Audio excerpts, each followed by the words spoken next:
நான் என்னை பொறுத்த வரைக்கும் நான் எப்பயுமே மறக்க மாட்டேன். என்னோட கேப்டன் ஆல்வேஸ் இப்போ வரைக்கும் நான் வந்து ஆனால் ஃபோனை எடுத்தா, நீங்கள் சொன்ன மாதிரி ஒரு வாரம் ஆச்சு, இப்பவும் ஃபோனை எடுத்தா அவருடைய இதுதான் போயிட்டு இருக்கு, அவரோட பாடல்கள் போயிட்டு இருக்கு. நீங்க சொன்னீங்களா டான்ஸ், இப்போ ரீசெண்டா நான் வந்து பானுப்பிரியாவும் கேப்டனும் ஆடின டான்ஸ் பாத்தீங்களா?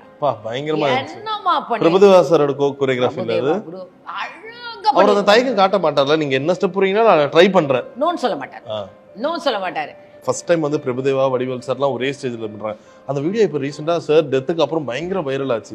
அதுல பாத்தீங்கன்னா வடிவேல் சார்லாம் அந்த அளவுக்கு விஜயகாந்த் சார் அவ்வளோ பாசமா இருக்காரு, வணக்கம் சொல்றாரு, அவரை சுத்தி சுத்தி ஆடுறாரு. இப்படி இருந்த மனுஷனா இப்படி ஆயிட்டாருன்ற மாதிரி பார்க்கவே நம்மளுக்கு அவ்வளவு ஷாக்கா இருக்கு. எல்லாருமே அவ்வளவு பாசமா தான் இருந்திருக்காங்க.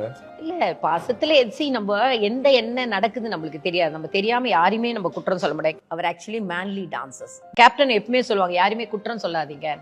அதனாலேயே நான் கேப்டனோட வழியிலே போறேன், யாருமே குற்றம் சொல்லாதீங்க. இப்போ அவருக்கு மார்க்கெட் கம்மியானா கூட கேப்டனே வந்து சொல்லியிருக்காரு, அவர் ஐயோ நல்ல நடிகர்ப்பா கொடுப்பாங்க அப்படின்னு சொல்லுவாங்க. ஸோ கேப்டனுக்கு ஒரு பிடிக்காத விஷயம் யாரையுமே தப்பா பேசாதீங்க.